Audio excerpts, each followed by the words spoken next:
First thing we need to understand is that કે મનમાં જે સૌથી પહેલાં પાવરફુલ અને ક્રાંતિકારી વિચાર આવે છે એને આપણે સ્વીકાર કરતા શીખીએ.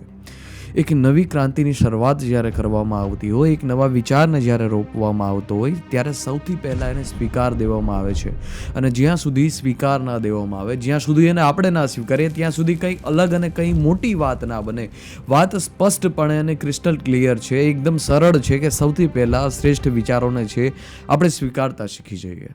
ભલે જ્યારે શ્રેષ્ઠ વિચાર આવે છે ત્યારે એક અંદરની તીવ્રતા લઈ આવે છે, ત્યારે એક શરીરની અંદર, માઇન્ડસેટની અંદર ઉથલ પાથલ લઈ આવે છે, જેને આપણે સ્વીકારવા નથી માગતા, જે આપણે અનકમ્ફર્ટ ઝોનમાં ડાલે છે. અનકમ્ફર્ટ ઝોન છે એના આપણે એડિક્ટેડ થઈ જઈએ છીએ. પરંતુ આપણા માટે એ સહાયક છે, આપણા માટે છે એક બળવાન માનસિકતા રૂપ છે, આપણા માટે છે આપણા જીવનમાં પુશ કરે કે એવી બાબત છે. જે કંઈ પણ પવિત્ર વિચાર આવતા હોય, પોઝિટિવ વિચાર આવતા હોય, જે કંઈ પણ ક્રાંતિના વિચાર આવતા હોય, અને જે કંઈ પણ ક્રાંતિના વિચાર આવે છે, સહાયક વિચાર આવે છે, એ સૌથી પહેલાં જો તમારી અંદર ઉથલ પાથલ કાંઈ નથી લઈ આવતા, તમને અનકમ્ફર્ટ ઝોનમાં નથી લાવવા માગતા, અનકમ્ફર્ટ ઝોનમાં તમારું શરીર છે નથી આવતું, તો સમજી લેવાનું કે એ હદ સુધી વાત નથી ગઈ, કંઈ વાત જબરદસ્ત નથી બની, કંઈ વાત છે એ મુદ્દાની નથી બની. આપણા ઉપનિષદોમાંથી એક સરસ અને શ્રેષ્ઠ શબ્દ છે, એ શબ્દ છે અભી. અભિમાને શું? અભિમાને અભય, કે જે વ્યક્તિ પોતાના જીવનમાં છે અભય થઈ ગયો છે. આપણે શું કામે ડરી ડરીને ચાલીએ છીએ? શું વસ્તુ છે જે આ દુનિયામાં ખોવા જેવી છે અને શું વસ્તુ છે જે આ દુનિયામાં પામવા જેવી છે? આ બે વસ્તુનો જ્યારે આપણે ભેદ ના કરી શકતા હોઈએ અને આ બે માર્ગમાંથી છે, આ બે વસ્તુને પકડવામાં ક્યાંક ને ક્યાંક આપણે ભૂલ કરતા હોય, ત્યારે આપણે ભય લાગતો હોય. બાકી છે ક્યાં? ભય વસ્તુ જેવી છે જ નહીં. ઘણા લોકોને સ્ટેજ ફિયરથી ડર લાગતો હોય, લોકો સામે બોલવામાં ડર લાગતો હોય, લોકો સામે બોલવામાં ડર લાગતો હોય.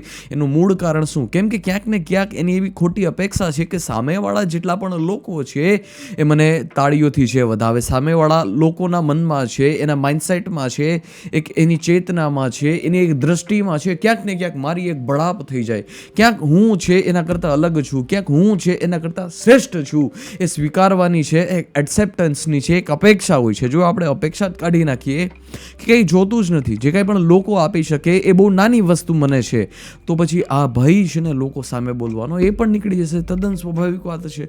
ભય આપને ત્યાં જ લાગે છે કે જ્યારે કંઈક ને કંઈક વસ્તુ છે આપણે સામેવાળા લોકો પાસેથી જે જોઈતી હોય. હવે જે સામેવાળા લોકો પાસેથી જે આપણે વસ્તુ જોઈતી છે એને જ આપણે ઠોકર મારી દઈએ, આપણે રૂટ ઉપર સૌથી પહેલાં વાર કરીએ. રૂટ ઉપર સૌથી પહેલાં વાર કરીએ, અને જ્યારે આપણે રૂટ ઉપર વાર કરશું ત્યારે જ તો કંઈક વાત મુદ્દાની બનશે, ત્યારે જ તો કંઈક ગંભીર વાત બનશે. બાકી નાની નાની વસ્તુમાં આપણે જો ફોકસ કરતા રહીશું, નાની નાની વસ્તુમાં ધ્યાન કેન્દ્રિત કરતા રહીશું, તો જોઈએ કંઈ પણ શ્રેષ્ઠતમ વસ્તુ છે એ શ્રેષ્ઠતમ વસ્તુથી આપણે વંચિત રહી જશું. અને શ્રેષ્ઠતમ વસ્તુ સુધી આપણે પહોંચવા માટે અવશ્ય એ વસ્તુ છે કે આપણે કોઈ પણ નાની નાની વાતો છે જે લોકોના મનમાં અને લોકો પાસેથી તમે અપેક્ષા રાખી રહ્યા છો કે એ મને રિસ્પેક્ટ આપે, લોકો છે એ તમને એક ગરિમાપૂર્વક જોવે, લોકો છે એ એક બહુ મોટી ફ્રેમ બનાવીને તમને જોવે, આનો એકદમ છોડી દેવી છે વધારે જરૂરી છે. અને જ્યાં સુધી છોડશું નહીં ત્યાં સુધી મનના દ્વંદ્વ છે એ તમારા જીવનમાં ચાલ્યા જ કરશે ને એ જ છે તમારા જીવનનું ભટકાવનું કારણ બનશે. આપણે શરૂઆતની દોરમાં જ્યારે વાત કરી કે આપણે શું કામે ડરીએ છીએ, આ ડરનું મુખ્ય કારણ એ જ છે કે આપણા ચુનાવ, આપણી ચોઇસીસ, આપણો માઇન્ડસેટ છે એ ખોટો છે. અને જ્યારે આપણે વાત આવે, જ્યારે આપણે સમજી જઈએ, જ્યારે બોધ આવે, એક બોમ્બની માફક હોય છે અભય શબ્દ. અભય શબ્દ શા માટે એક બોમ્બની માફક હોય છે? કેમ કે એ સાથોસાથ જ્ઞાનને લઈ આવે છે, અને જ્યારે જ્ઞાન આવે છે ત્યારે ઉથલ પાથલ તમારા જીવનમાં લઈ આવે છે, અન્ડરસ્ટેન્ડિંગ તમારા જીવનમાં લઈ આવે છે. અને જો ઉથલ પાથલ નથી આવતી તો સમજી લેવાનું કે હજી કંઈ પણ શ્રેષ્ઠ વસ્તુ મળી નથી. અને આપને સજા થવી જોઈએ તો એ જ વાતની સજા થવી જોઈએ કે હું સત્ય જાણતો હોવા છતાં એ રસ્તે ચાલ્યો નહીં. તો કંઈક એક દ્વંદ્વ હોવો જોઈએ ને. બાકી બે ફિકર રહો ને. ફિકર એની કરો કે જે કરવા જેવી છે, જે કરવા જેવી ફિકર છે જ નહીં, જે મટીરિયલિસ્ટિક છે બધી જ વસ્તુ, એની ફિકરમાં આપણે શું કામે જીવન બરબાદ કરીએ? એક બળવાન બનાવીએ, એક વિશેષ બનાવીએ, એક તાકાતવર બનાવીએ. બાકી તો કાયર લોકો દુનિયામાં ભર્યા પડ્યા છે, પરંતુ પોતાની કાયરતા બનાવી રાખવા માંગે છે. વાય? કેમ કે જો પોતાની કાયરતા છોડી દેશે તો કમ્ફર્ટ ઝોન જીવનમાંથી છૂટી જશે. કમ્ફર્ટ ઝોન એ જ કાયરોનો માર્ગ હોય છે.